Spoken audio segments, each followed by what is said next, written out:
Kia ora, g'day, hello, my name's Lewis and welcome to my new layout. It's almost 3 years to the day, or is 3 years to the day, since I posted my first and only layout tour for Quarantine Creek, which is my old layout, my old house. And so it's taken 3 years to get to this point.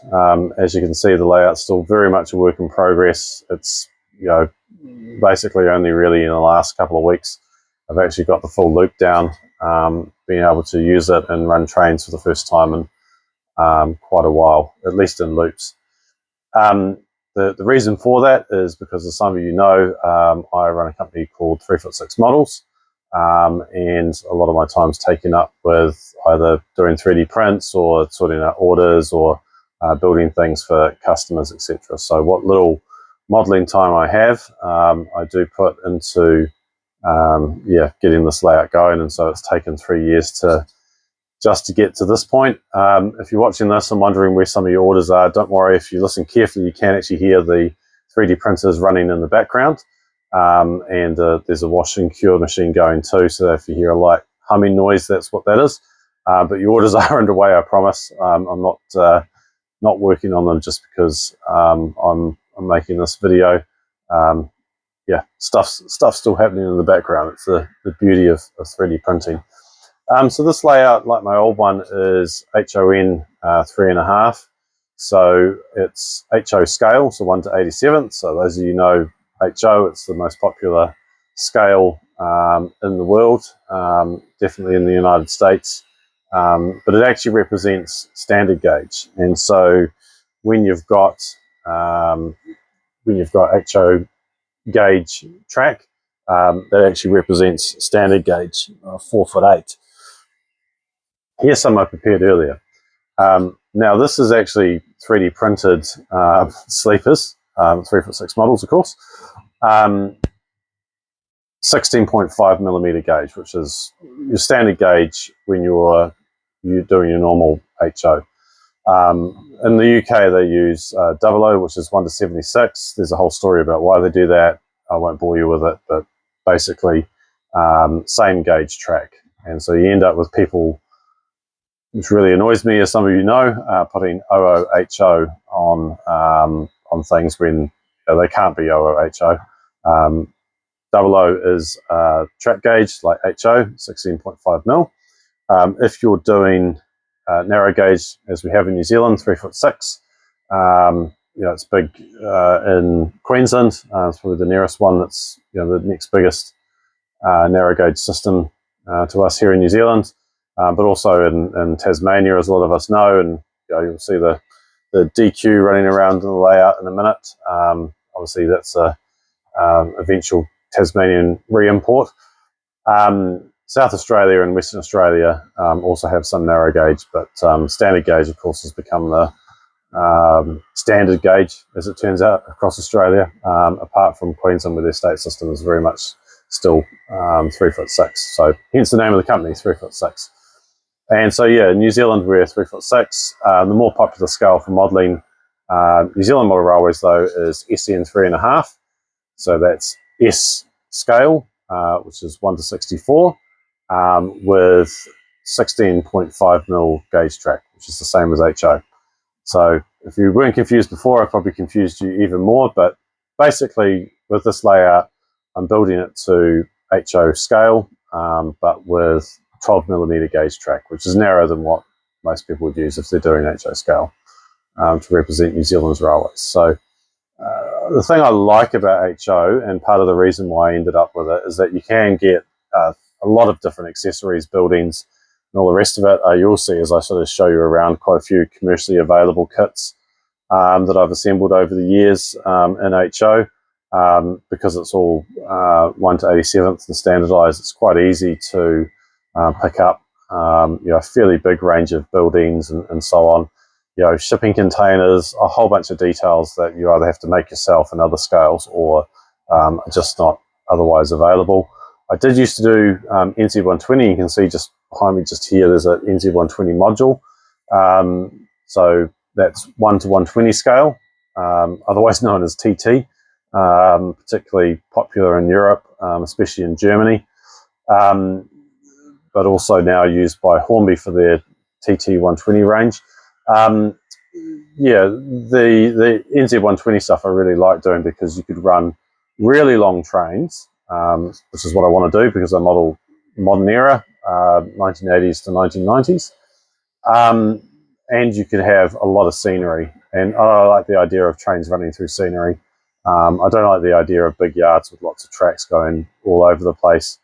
And quite often when you see people running their layouts, they're not actually ever using any of those tracks anyway. So I kind of think that's sort of pointless. But the other great thing about HO is you have all of these accessories available, and just quite a broad range of things that you can draw on. And part of the reason why I landed on it is because you can do a whole bunch of other stuff with electronics. My goal is eventually to do dead rail. Right now, like the locomotive I've got running around, that's running on Locify, which is a different system to DCC, but it's using Wi-Fi. So essentially it's connected to a Wi-Fi access point on the top of the shed here in my ceiling, and basically being connected down to a phone, which I'll show you in a minute how the control all works. So there's no DCC system. The track's basically being fed directly with DC current, and that's it. The locomotive has its own decoder connected to Wi-Fi, which I can then control from my own wireless devices. So I've got an old cell phone here, and that's what I do. So yeah, that's control, and that's part of the reason why I like HO. So we'll go on with the tour. So right now, running around on the layout, I've got the SDS/CGI models Queensland Rail 1460 class.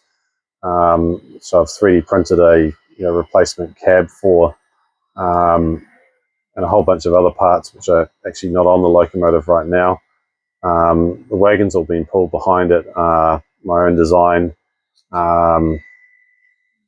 UK class container wagons, off the top of my head, and some commercial containers plus New Zealand ones. This so the area will be the town scene. So you can see I've got Neil Ward's Mungaweka BNZ, Dannyvert Courthouse, the Dannyvert BNZ, which I'll obviously have to make a different bank because small provincial town's not going to have two BNZs, so that would be silly. A couple of houses, so you've got the standard railway house, signal box there. See my experimental DL class. That's another Neil Ward design.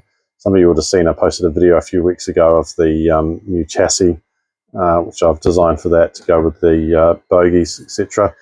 So that's still very much a work in progress, but I'm quite happy with that. And over and behind there, my DG, unfortunately, dropped the other week, so half the bogie side frame split off, so I need to print new ones. I've realised that the current ones actually have an error with them as well. They have two springs rather than one leaf spring and one coiled spring. This is the Locify controller. As you can see, I 3D printed a holder for it. It's an old Samsung phone of mine, but yeah, you can slow the loco down, and conveniently it's just coming up here. Do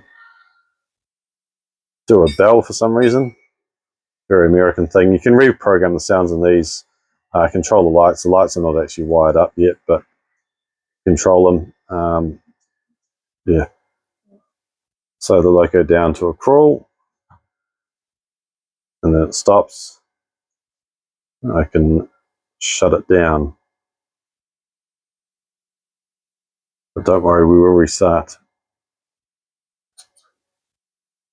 There's a bit of my boneyard. Oh, these are Franceschi chassis that are for a customer who's got me to do 2 DLs. So the actual DLs themselves are being glazed at the moment. So they're almost finished, I promise. And a whole bunch of my other wagons there. So yeah, a mixture of the LA and LC wagons. IB wagons, which is still a work in progress for me to get them up and running on the layout. And we'll get this train going again.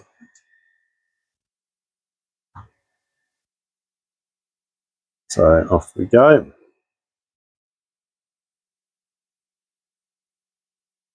As you can see, the framework's kind of done for this side, but the other side is still very new. So crossed by the door,